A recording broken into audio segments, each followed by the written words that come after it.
And we begin this episode by leaving Florida and entering the great state of Georgia. I'm currently on Highway 27, traveling west through Georgia pine and pecan country. It's a beautiful day, 71 degrees, a perfect day for some Civil War history. I'm going to a Civil War spot I have always wanted to visit, the infamous Andersonville Prison, the most notorious prison of the South.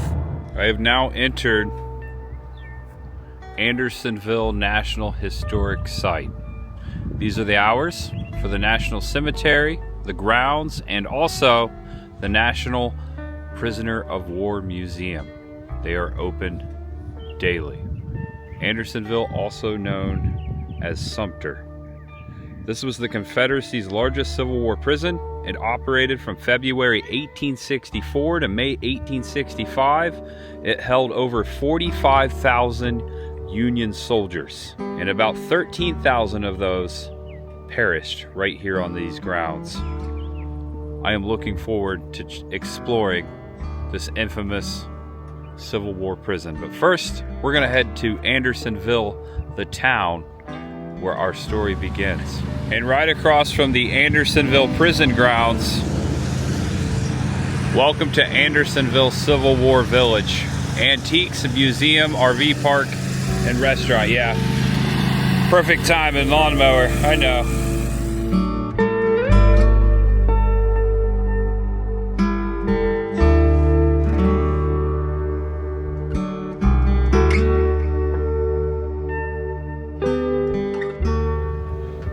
Welcome to Andersonville Village.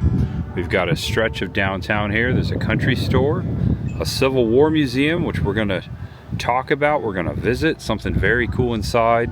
This is very unique. Right here in the middle of this street, you have a Civil War monument, and this one is very unique. This is a monument, the only monument in the United States dedicated to a war criminal. In memory of Captain Henry Wirz of the Confederacy, born in Zurich, Switzerland in 1822, sentenced to death by hanging and executed in Washington, D.C. November 10th, 1865. Tried and convicted of war crimes. He was the notorious commander at Andersonville. And perhaps Mr. Wirz is the most controversial figure during the American Civil War. Welcome back to the channel. Welcome if it's your first time. I am Tampa J.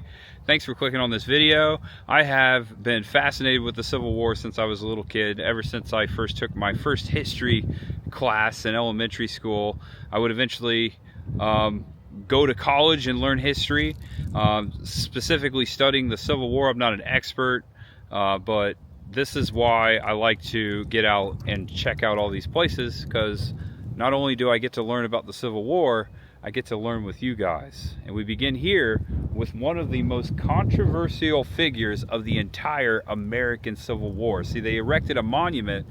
The Daughters of the Confederacy erected that monument downtown, which we'll look at again. It was just noisy over there. They're blaring music. That's why I came over here. Side note, back to it. We'll take a look at that again, but that is a monument, the only United States monument to a war criminal. Now, Henry Wirz, as it says right here on this sign, he was known to be, or the Confederate side always said that he was the scapegoat for an impossible task. This prison, Andersonville Prison, was built to house 10,000 soldiers, but it housed almost 45,000 soldiers in its entire span. At one time, they had 20,000 soldiers inside of its walls, and it wasn't like a big brick prison. It was a giant wooden fence that was about 13-14 foot high. There was an inner fence inside, and in that was just an encampment. It was basically just an outdoor camp, and the conditions were terrible. Barely any water. If they had food, most of the time it was spoiled. There was disease. Of course, there was all kinds of bad things happening inside the prison. 13,000 prisoners perished, and someone had to take the blame for it. And of course, the commander in charge was Captain Henry Wirz. And now, he did have a reputation. It was said that if you got even close to the perimeter wall, he would have you shot dead. There are accounts of that. We're going to learn more about what happened at Andersonville Prison, so naturally we will learn more about this captain. But yes, this is perhaps, of all the Civil War stuff I've shown so far, this is perhaps the most controversial figure of it all. And so we're starting here. It's quieter here. We're going to go back downtown to Andersonville. We're going to check out the Little Drummer Boy Prison. Inside that museum, I'm sorry, the Little Drummer Boy Museum. Inside that museum is a bonnet worn by Lincoln assassination conspirator Mary Surratt. It is said that she wore this bonnet when she was hanged in Washington, D.C., when she was tried for the assassination of the American president. That artifact is right inside this little town, so we're going to see that and what's in that museum. It looks pretty cool. I saw an image. And then we'll head over to the national landmark, Andersonville. We'll check all that out. It was a long-winded intro, but it's absolutely necessary. We got to get started. I'm so excited to take this history tour with you guys today. There's much ahead. Let's get going. And across the street, here's an old sign: Andersonville, a Civil War village, Drummer Boy Museum, food, RV park, visitor information at Drummer Boy Museum. And we're gonna head there now. And we're back, and they're playing Toto. Africa. All right, so there is the monument. Another look at it again. You can see there's a business open over here. There's something called George's Andersonville Trail. There's a Pepsi machine. There's the Easterlands Antique Store, Easterlands Country Store, and right next door the Visitor Center and Drummer Boy Museum. Check this out. CCR firing up. Union and Confederate carving soldiers, and it's holding up this awning of this barn right here. This is part of the park. Looks like they're still kind of decorated for Christmas too. They've got some photo opportunities right here on the porch. They've got the little drummer boys and a Union soldier there, a sergeant, check that out. And then over here, they've got a Confederate sergeant. He's got some binoculars, and they have a Southern Belle here. And it looks like this museum is open Monday through Thursday. No, Monday, Tuesday, Thursday, Friday, Saturday, 9 to 3. So we're in luck. It is, let's see what time it is, 2 o'clock. We're here at perfect time. All right, let's head in and see what happens. Ooh. Hello.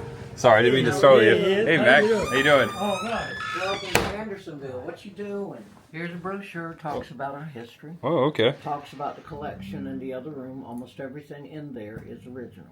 Oh, that's amazing. We used to ask for a $5 donation per adult, but these days it's whatever you put in the box. Okay. Will go directly. Do you have a way I can pay with card? When you come out. Okay. All right. Thank you. I'd like to donate. Yeah. Yeah. Okay. All right. We are in. Got a nice little introduction by the people in charge out front. Super nice. So almost everything you see in here is legit. Unlike the Titanic Museum I was in Tampa yesterday, most of this stuff is authentic. They said, do not touch. Okay, we will abide. The first thing I saw was this crutch from Andersonville, just propped up on this wall, or on this pole. Civil War shoe and boot remains. This case contains the remains of the original shoe or boot that was issued to the Union Army. That's a very small foot. I'd say that's like size 5 or 6. This is a uniform worn by a Union infantryman. The mannequin is wearing items that belong to John S. Bowen, Company H of New York Volunteer. The great coat is what they called it. It's a winter coat. So everything here was worn in the Civil War, and it goes on to say that the 12th New York Volunteers fought in these battles here. We've got Second Bull Run on there, Antietam, Fredericksburg, Chancellorsville, Gettysburg. This was worn at Gettysburg. That's incredible. And here's a Civil War era sailor's uniform. You can see the age here. It's in great shape for being over 160 years old. U.S. leather Shako 1812 hat, called a tar bucket or bell crown cap. That was worn in the War of 1812. New York State officer Shako 1850s. Leather Shako hat used by various U.S. regiments from the Mexican War through Civil War. 1870s U.S. militia artillery Shako. I don't know, it's a little blurry. Hard to see there. 1840 U.S. militia Shako. And then U.S. Cavalry enlisted 1880. And then U.S. Artillery enlisted men 1880 summer dress helmet. That's pretty amazing right there. I've never seen that much history as far as hats in one place. All right, I'm going to walk back to the cases. There is so much in the cases, including the bonnet we're looking for. I'll get back to that, but we have more uniform down here at the end of the row. There's the drummer boy in the middle. There's another sailor over here. U.S. Navy. This looks more modern. I'm going to read the sign. This could be Civil War too. It says California right on his cap. It says that until 1864, there were many variations of naval attire for enlisted men during the Civil War. The sailor is wearing a sample dress uniform of the period. So it is of the period, a sample. This mannequin proudly represents the black soldier in the Civil War, 178,975 of whom served in the Union Army. They suffered 54,099 casualties, in which 36,874 died. They made up of 167 organizations, 6 regiments of cavalry, 11 regiments, and 10 batteries of artillery, and 100 regiments of infantry. The artilleryman is wearing a kepi with crossed cannons on the crown, signifying artillery, blue jacket piped, and red pants with red stripes and boot leggings. Across his right shoulder, he carries a gunner's haversack. On his waist belt is a fuse box, and his hand he holds a 12-pounder rammer. And the uniform of an artillery officer. Check out the binoculars. Check out the gloves. This is all authentic stuff, all worn in the Civil War. I just can't get over that fact. And of course, you have the Union drummer boy. Artillery drummer boy's uniform features a kepi with musical lyre, insignia, shell jacket of dark blue wool trimmed in red chest piping, a musician's pants of light blue wool, sling with regimental sized drum, waist belt with U.S. buckle, musician's sword, and sash. Hanging from his left shoulder is his canteen. It's right over here. See it right there? It's kind of in the shadows. It's just magnificent. I've never seen a uniform in such great shape from the Civil War. All of these are so good. This is a Union Cavalry uniform. Check out the jacket, the cut. He's got spurs on his boots down here. It reminds me of the uniform from Dances with Wolves. Same type of uniform that Kevin Costner's wearing in the beginning of the film. And this one, this might be the most, all I can think is bougie is that word right now, but the most standout uniform I've seen. He's wearing the red on the blue. He's a corporal. Check that out right there. Check out his pants too. He's got like baggy pants. This is the picturesque uniform. Was the most popular of all uniforms in the early part of the 1861. It was copied from French as seen in the Crimean War, and his resplendent colors enticed many young men to enlist. And in the middle of all this, you have a scale model of Andersonville Prison. So we're going to start over here. Here's the train station. Andersonville. I think that train station... Oh, wow. This train station is right outside. We'll take a look at that. But as you can see, the walls of the prison beyond the train tracks, you can see what's going on here. Giant walls of wood planks. And it looks like they had watchtowers on the outside and several gates. All right, so you see the gallows there. You see all the tents. You see down in the middle, there's like a wash area. And then the fence inside, the big fence walls, was known as the deadline. If you got really close to that deadline, if you got too close, one of the guards would shoot you from the towers. That's what I was kind of talking about earlier. But here you go, just to put it in perspective. That is the deadline, the perimeter fence inside the walls of Andersonville. This is a pretty awesome model. This took a lot of time. Talk about a bring out your dead Monty Python moment. See the cart? Bring out your dead. There's bodies in that cart. There's actually many historical photographs here. Here they are burying prisoners that had perished in a hole. Here's a photograph of the prison. Wow. Yeah, it looks even worse in photograph, of course. They were on top of each other. Here's one. Here's like that wash area in the middle. All the tents. Here's a photograph. Everyone's kind of posing there. I don't know if you can make that out. These two living dead men are Union soldiers after the release of Andersonville in 1863. Oh my gosh.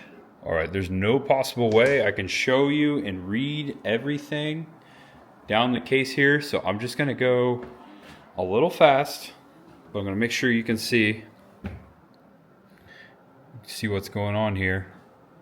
Black felt slouch campaign hat that belonged to Captain Samuel J. Smith, 2nd Rhode Island Infantry. All of this stuff is real. Nothing is a replica. Even got jewelry down here. They've got belt buckles, pipes, coins, rings, letters. There's some bullets there.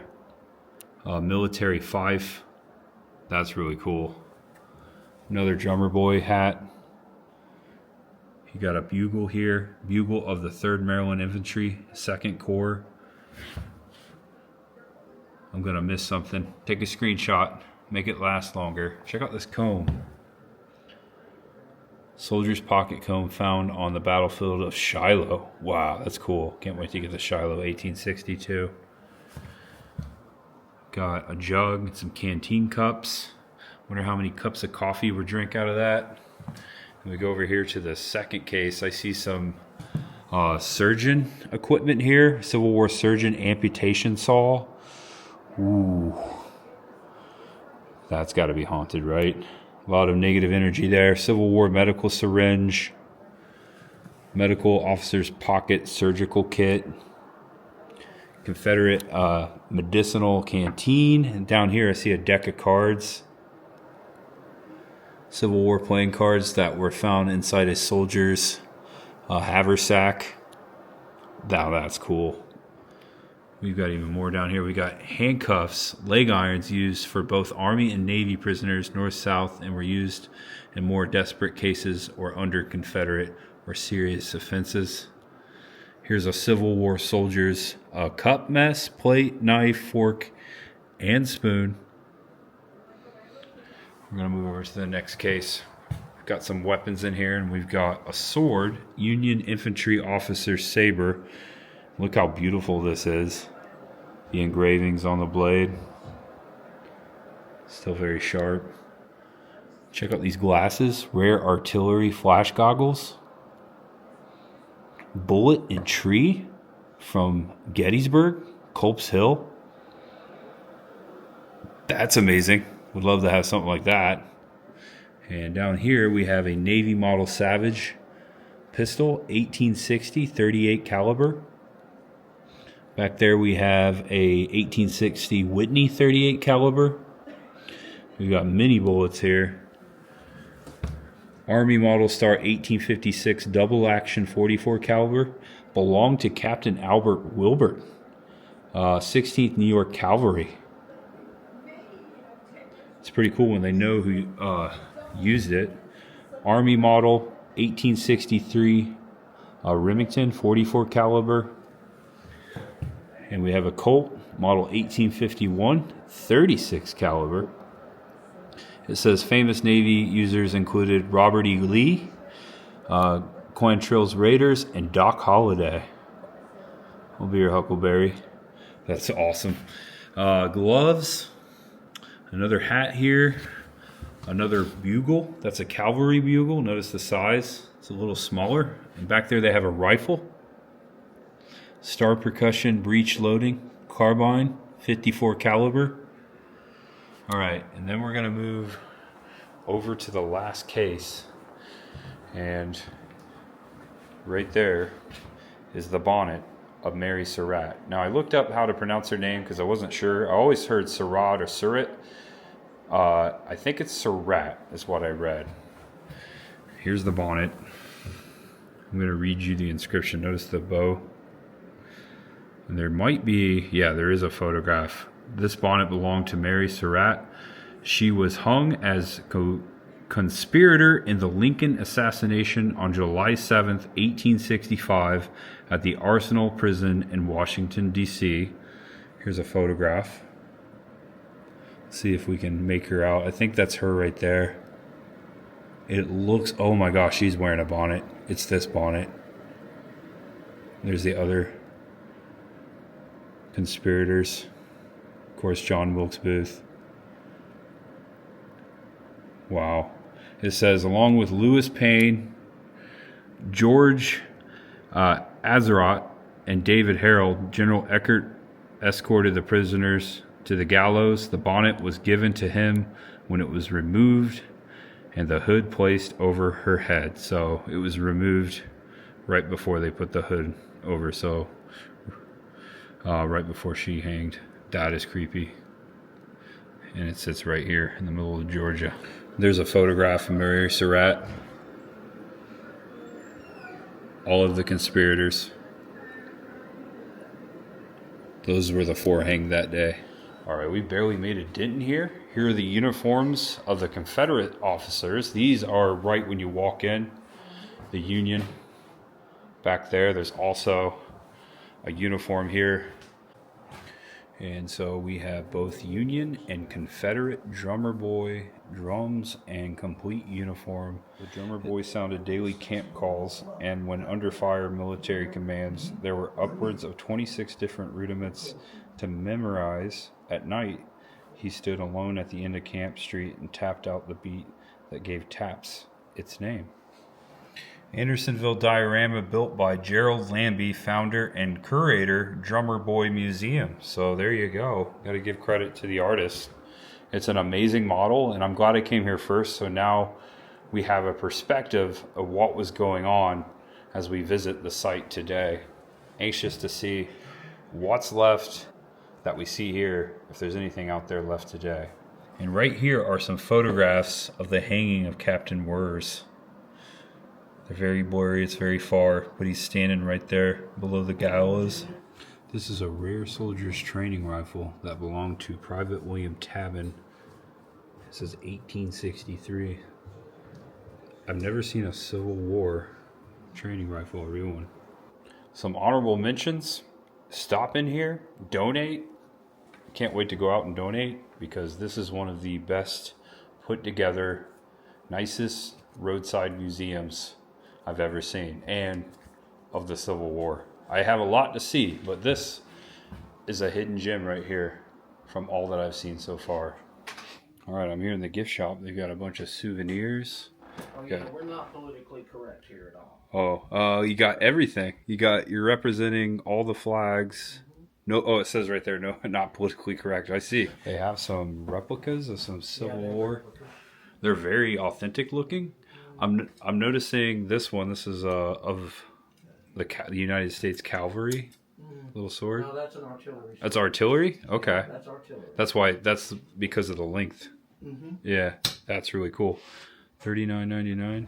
And I did not think I was gonna buy a Civil War sword today, but that was a really good price. $40 for an authentic replica. I'll unbox this baby a little later. But first, we're gonna go check out this train station and a little bit more of downtown Andersonville. All right, I've come across the street. I'm gonna walk through this park because they got public restrooms. Also got some food out here. Smells really good. They have a really super nice public restroom here, by the way. Nice and clean.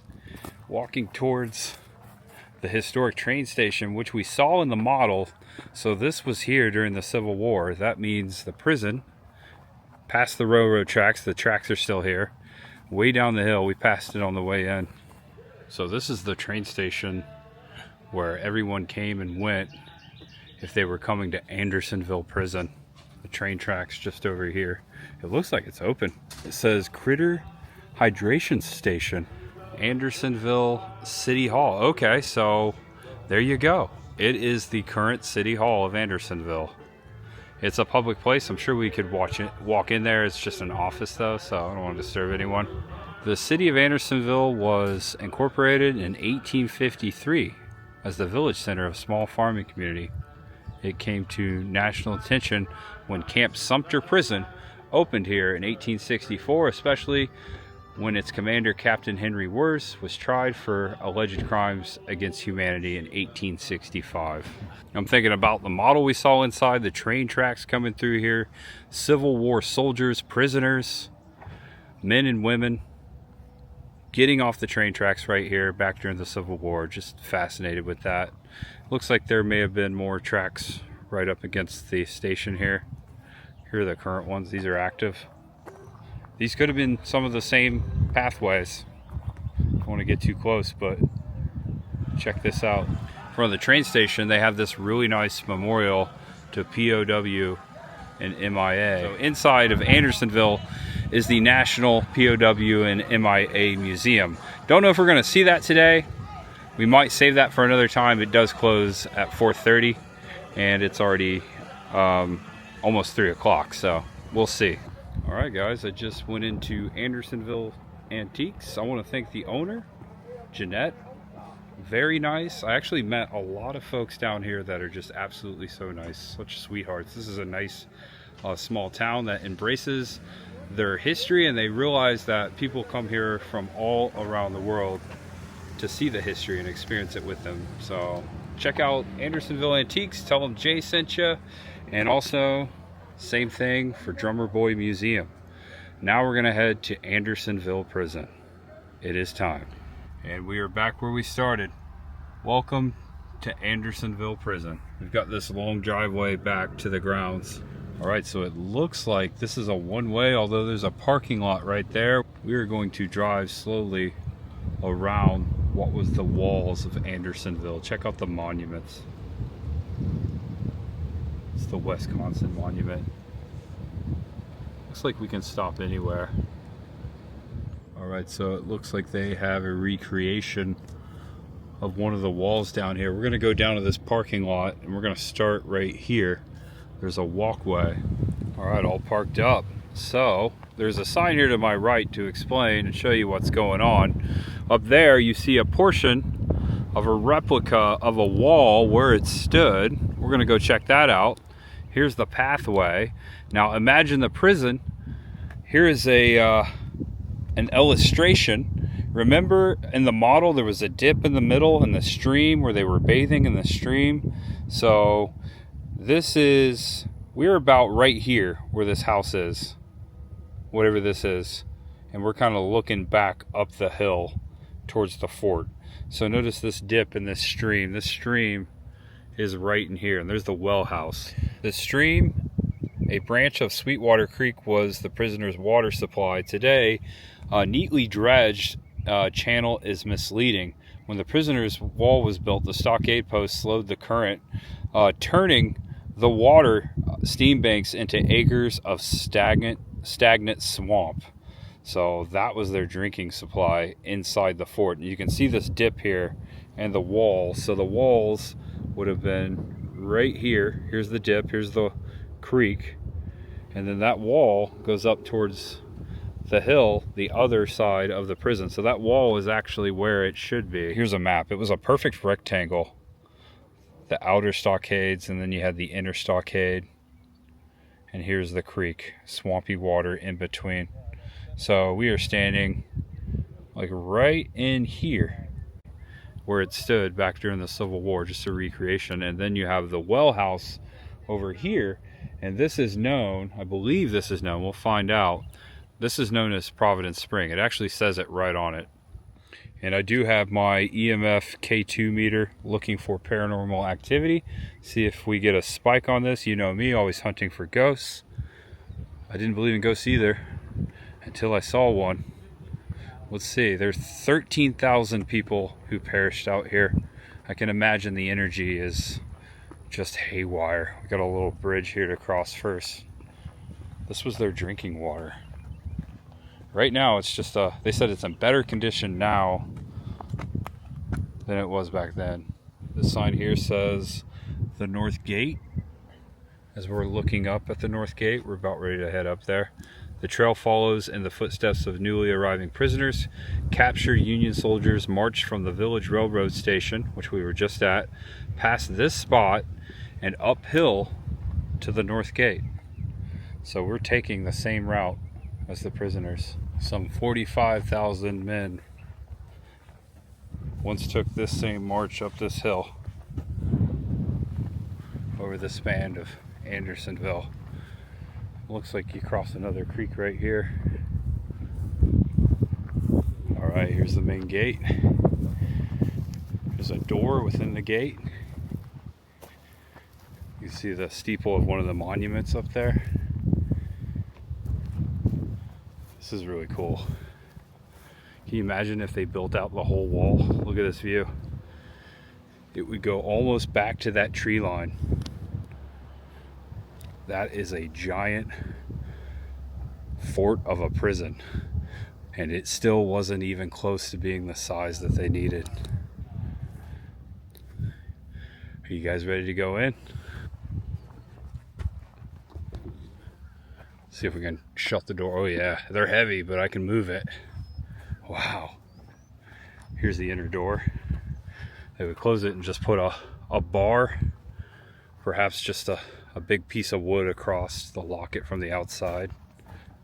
Check this out. Oh, it's got a key. It's got a key somewhere. Alright, this is like the inner channel. World of Lost Spirits. That's what this sign says over here. We'll see what that says. It's kind of spooky. The same picture that we saw in the museum. It says, when the inner gates swung open, new prisoners had their first vision of life inside. The noise, the stench, the crowd of emaciated men desperate for news must have been overwhelming. New arrivals were known as fresh fish. Anything of value, money, buttons, clothing, might be conned or stolen from them. Even worse was the sight of other prisoners in those skeleton forms of lifeless eyes. A new prisoner could foresee his fate. So now we are walking in to Andersonville. Just imagine all the muck, the mess, the tents, the skeletal figures looking back at you. Looking out that way, just seeing a giant, gross encampment. This is the inner fence. This is what they called the deadline. If you got too close, they would shoot you, and definitely if you went on the other side, you were shot. Up here's one of the guard shacks. It's where the Confederate soldiers would look out.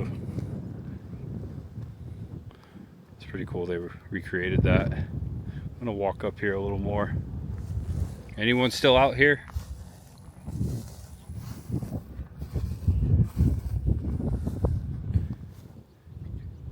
I got a slight reading there for a second. Getting a slight reading. It's cool. I don't think there's any power lines buried in the ground out here. Hello? Anyone here? There it goes again. Right in that spot. It liked it. So here on this side of the wall, it talks about the tight stockade. Here's an illustration. It looks like, yeah, it looks like there was an outer wall beyond this wall too. Okay. And then you had the deadline inside. And we would be somewhere like right up in here because there's the wall. So when they excavated the site, they found the pine, the logs that were stuck in the ground below the earth. And it talks about how the slaves felled the straightest pine, so the slaves helped build this fort. Each pole of the palisades matched so well as to give no glimpse of the outer world across the space of the deadline. Augustus Hamlin, medical inspector. Okay, so the Providence Spring is all by its lonesome over here. Let's go check this out. This is a cool story that I was reading back at the museum. Now they made this a landmark out here. They built this amazing granite structure around it. During a heavy rainstorm on August 14th, 1864, a spring suddenly gushed from the hillside. The prisoners were desperate for fresh water, and over time the event became legendary. Several men claimed to have seen lightning strike this spot just before the spring burst forth. This damp slope with its many natural seeps would appear to be likely site for a spring. Workmen may have inadvertently buried the spring's outlet while digging the stockade trench. Whether an act of nature or divine providence, the effect of the stream was an answer to thousands of prayers. You can see the photograph of the spring down here. Men putting their cups down into it. Got an illustration here. It says, a spring of purest crystal water shot up into the air. A column and falling in a fan-like spray went bobbling down the grade into the noxious brook, which is right down there. And they've kind of made that a thing down there. That's really cool. So yeah, here we go. Let's check out the spring. I don't know if we can drink out of it, but I'm very thirsty. It says, water unfit for human consumption. Please don't drink. So it probably was that bad back then, but it's all they had. The Miracle Spring of Andersonville. This is really nice.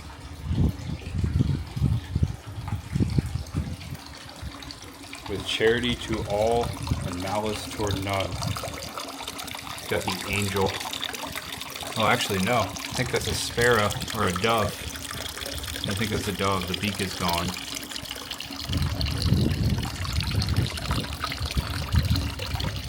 Very tranquil, very peaceful. And then there are two inscriptions. You've got the eagle holding a box there.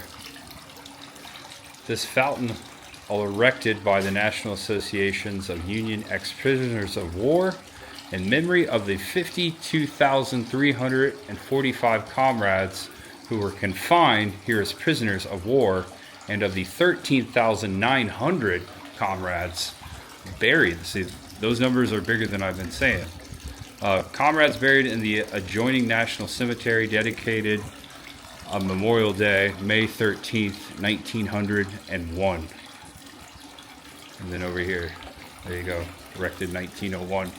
This pavilion was erected by the Women's Relief Corps, auxiliary to the Grand Army of the Republic, in grateful memory of the men who suffered and died in the Confederate prison at Andersonville, Georgia, from February 1864 to April 1865. I'm reading everything for you. The water flows from that fountain underneath the ground, and it comes out right here. That's really neat. And then it goes again under the ground here, and it starts pulling up and flowing downhill. This is really cool. I didn't expect to see something so beautiful. Been going since 1901. You got the pool before the brook. Comes out right here. Providence Fountain.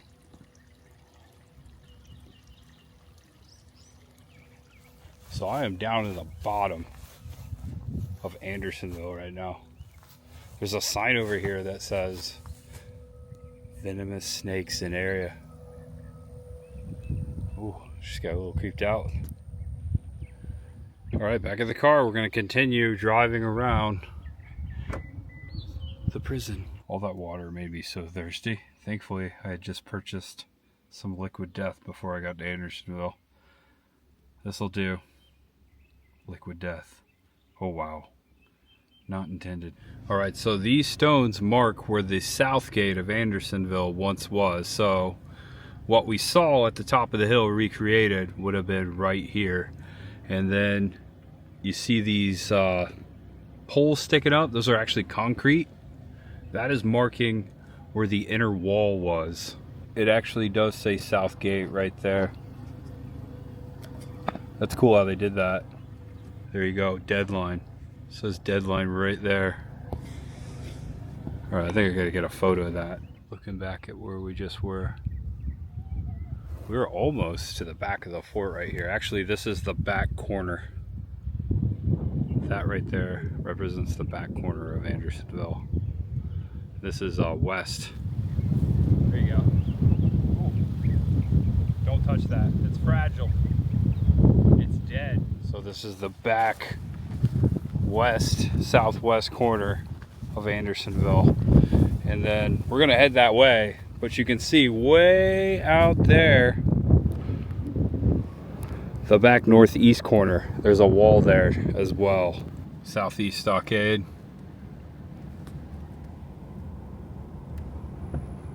The area known as the Sinks. View from the pigeon roost. Check this out. Photograph of the tents. Notice the deadline fence. So this was taken somewhere right in here. This photograph was taken in August 1864 from the sentry box just downslope from here. The photographer was A.J. Riddle, who was preparing a report for the Confederate government. Riddle's 7 glass plate negatives were apparently the only photographs taken of Andersonville Prison during the war. Like a double exposure, the surviving photos superimpose the historic reality on today's pastoral scene. You are looking at the same piece of ground Riddle photographed. All right, so there's the Visitor Center / POW Museum right there. You can park in front of that and walk back here, or you can choose the route I took and drive back here. I'm gonna check out this wall. It looks like we have some recreation of the deadline and the tents of the encampment. It says right here, the tents were known as shebangs. Prisoners at Andersonville had to provide their own shelters. With sticks and pieces of clothing, the prisoners improvised leaky tents and lean-tos. Many prisoners had no shelter at all. There's another photograph here. Here's the deadline right there. So there are 3 shebangs out here. There were no nails. Looks like this was made with some limbs and some twine and some canvas. This is perhaps nicer than all they had. This looks like burlap. A lean-to. There's another one on the deadline. I don't think they were allowed to do that. I can imagine they would shoot you from right there. It is 4:11. I think the park closes at 5, so I'm gonna go check out the memorials and then we'll head over to the cemetery. I should have plenty of time. All right, this is beautiful. They've got some benches set out here underneath the shade. Here are all the memorials to all of the regiments that were imprisoned here. They're all different, they're all unique. Elizabeth A. Turner, past National President, Women's Relief Corps, Auxiliary to the Grand Army of the Republic, Life Chairman, died at Andersonville on April 27th, 1907. We've got another medical memorial here for Clara Barton, of course. She organized and administrated efficient measures of relief of our soldiers in the field and aided the great work of preserving the names of more than 11,000 of the brave men who died here.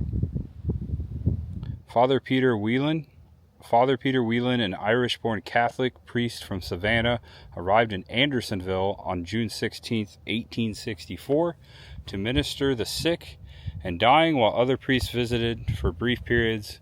Whelan remained for nearly 4 months during the hottest season of the time of the highest mortality. At the end of his stay, Whelan borrowed money to purchase 10,000 pounds of wheat, flour, baked into bread, and distributed it to the prisoners of the hospital. The food became known as Whelan's bread. It lasted several months and probably saved many lives.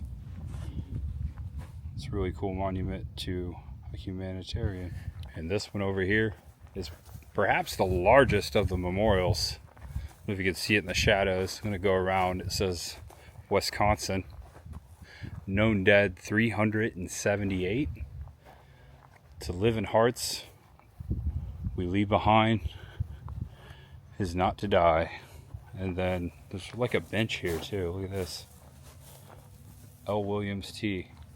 Columbus, Wisconsin. 1st Wisconsin Infantry. There you go. The sun's hitting it on this side. Let us have peace. That's beautiful. It's made of limestone. Got a giant eagle on top. This one erected by the state of Massachusetts, Commonwealth, in memory of her sons who died in Andersonville. And on the back it says, now these are the only documented deaths. It says, where does it say? 767 known dead. Imagine out of the 13,900 that they don't know. So far, most of these state monuments are in the hundreds, not in the thousands. And the tallest monument here is for the state of Ohio. It looks like the Washington Monument. 1,000 feet. Ooh, that scared me. That bird scared me. Ooh, that was creepy.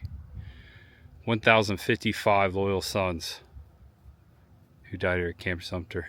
And this one here, Tennessee. It's in the shape of a bell, right? In memory of her Union soldiers and loyal sons who died in the Confederate prisons during the War of 1861 to 65. We who live may for ourselves forget, but not for those who died here. 1,284. That's the most I've seen. And this here talks about escape tunnels. The ground at the end of the prison is pocked with deep holes, either tunnels or wells. Overcrowding disguised the digging. Beneath the sea of tattered shelters, prisoners could work undetected with mess plates, spoons, and canteen halves. It is tempting to call every excavation an escape tunnel, but many may have been wells. With the camp stream lethally polluted, the search for fresh water was as urgent as the need to escape. It's pretty neat. Yeah, this is beautiful, guys. This is very peaceful out here. It's cool to finally put this into perspective. It's not what I thought. It's even better than what I thought and larger than I thought it would be. All right, now we're gonna head towards the cemetery. And there's some cannons out here. Around each corner are forts. We saw these forts back at the model. This is where the Confederate troops camped behind, outside of each corner. And at the top of Andersonville Prison, you can see the dry trenches here. We just saw some dry trenches up in Pilots Knob, Missouri. In between the prison and the cemetery, they have a really nice picnic area, just so you know. Tons of picnic tables. I wonder when the last picnic took place out here. Not very popular right now. Oh wow, look at that. They've got the flags out. That's special. Andersonville National Cemetery. Here's a nice little map for you to show you what's going on. We've got Union trench burials right off the bat to the left and to the right of the main road. Looks like it goes right down the center and does a circle. New tactics and weapons of the Civil War led to thousands of deaths far from home. In 1862, Congress authorized the president to purchase cemetery grounds to be used as a national cemetery for the soldiers who shall die in the service of the country. Andersonville National Cemetery began as a burial ground for Union prisoners of war who died at nearby Camp Sumter in 1865. It was designated as a national cemetery. In 1970, it was transferred from the War Department to National Park Service. It continues to serve as a permanent place of honor for those who died in military service of our country. So, where you see the Union trench burials, which we're going to see some right over here, these are the burials of the people who died inside Andersonville Prison. And we come here on the 250th year of this country. This is beautiful. Didn't expect all the flags flying. Turn you to the stronghold, ye prisoners of hope. Zechariah 9:12. Get closer here. It's 3 prisoners holding each other up. It's a really beautiful sculpture.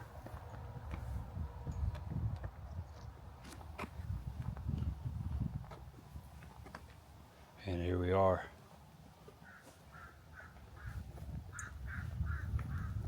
Amongst the Union burying places. Names written.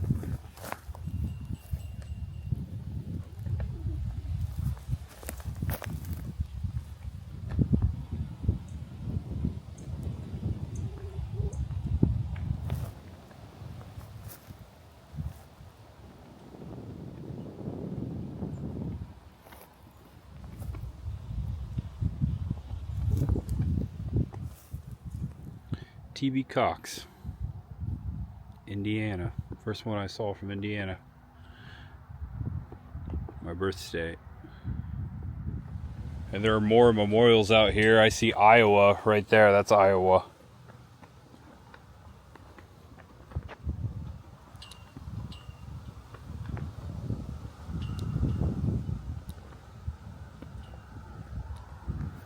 This one right here.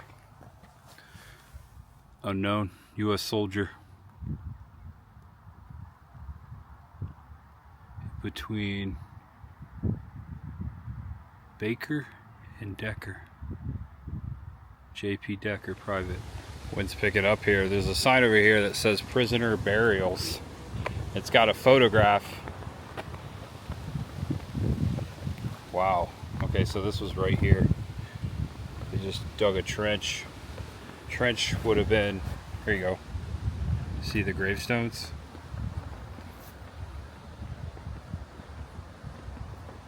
See, this is all Tennessee right here. Michigan, Indiana.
And most of the soldiers buried here were killed in Vietnam.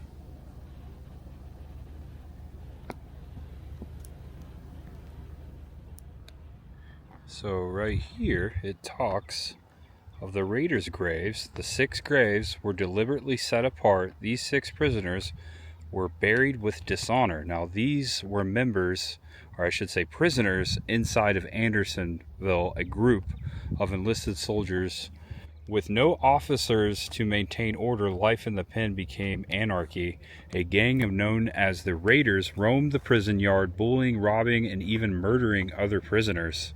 Eventually, with the blessing of Commandant Wurs, prisoners formed a police squad called Regulators, arrested the Raiders, and tried and hanged the 6 ringleaders.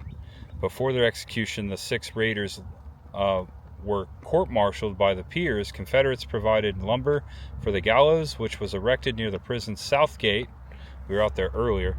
The remaining Raiders were forced to run a gauntlet formed by their fellow prisoners.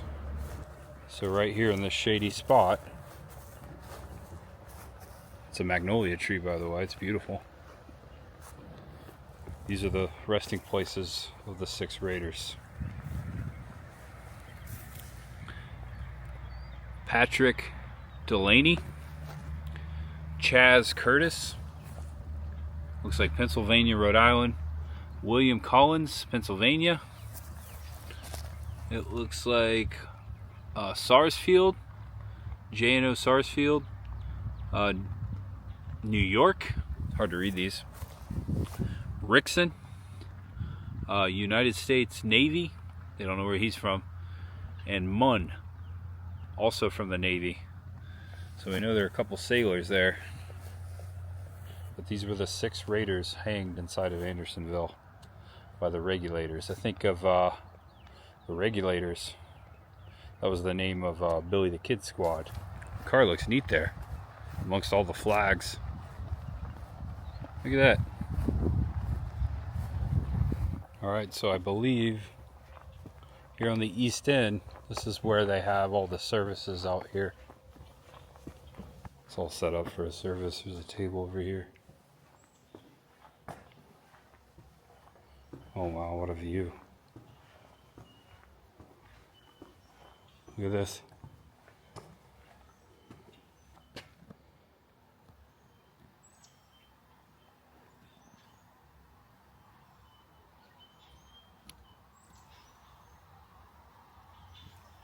Then over here.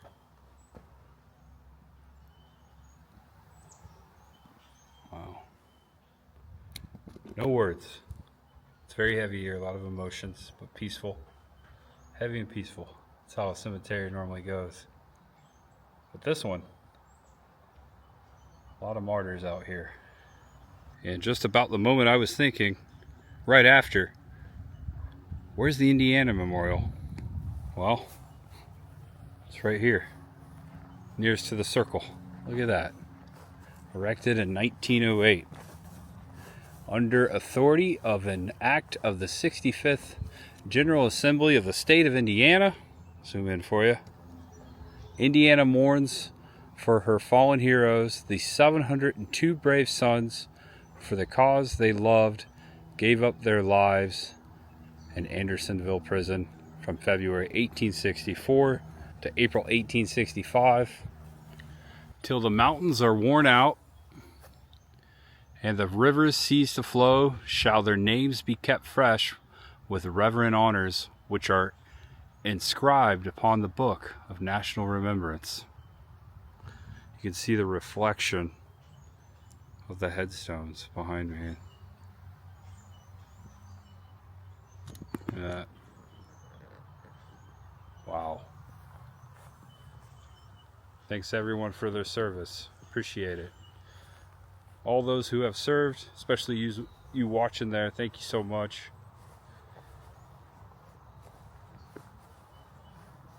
This is amazing. All fought and died for freedom.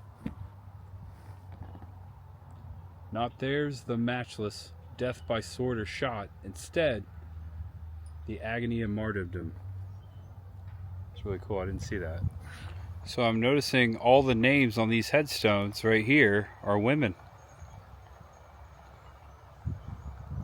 All women. I forgot to show you my sword. At the hotel room, it's 5 o'clock, so it's closed. I gotta get out of here. I'll be back someday. Alright folks, as you can see, I have a chair in my back seat. This is the chair that I bought a month ago at the Lakeland Antique Mall, and I stored it. Thankfully, I was able to store it at our friend's house, Brad and Amanda.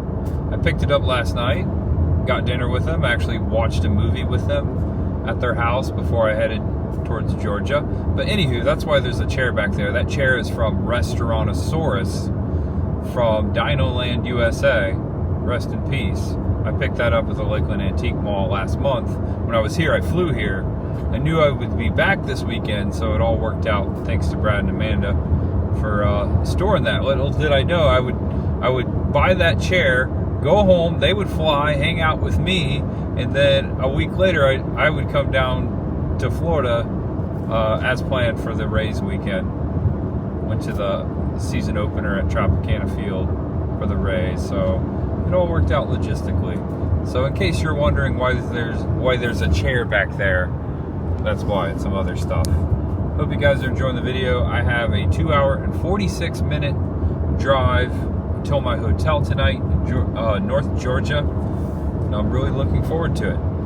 I have not shown you the sword yet, and I'll do that once I get to my hotel room. I have to unwrap it. I started to unwrap it back there, but it's all wrapped up in plastic and tape, so it'll be better to share that once I get to my hotel room. Particular time in my life right now, because I don't know when this time will ever happen again. If it ever happens again, I don't know. I mean, there'll be plenty of time. And here it is, my first ever Civil War sword replica. It's really nice. Very sharp. And just like they told us, it is very greased up. I took it out of the sheath. Looks like it's made in India. It's got US right there.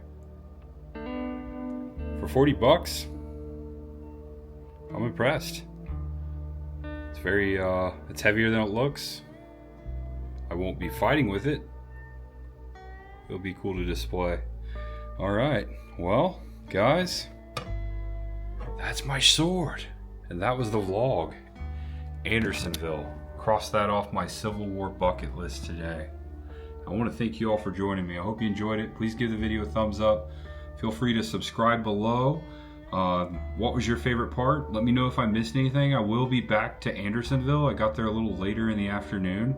I know I missed the Visitor Center and the POW Museum. So specifically, I will be going back for those items, and of course I'll explore the cemetery once again, and Andersonville, the Village. Perhaps that general store will be open up next time, and we'll explore most or more of the antique stores. Hope you enjoyed this episode. Tomorrow I'll show you where I'm staying at the beginning of the video, so I hope to see you there. And I'm excited. I'm in an area that well, I don't want to spoil it, but there's something tomorrow I'm so excited to do. Much ahead. Thanks for watching, guys. Know you're awesome, know you're loved, and no matter who you are, and no matter what you're going through, just know that there's always much ahead. I've got a sword. Bye-bye. See ya. See you tomorrow.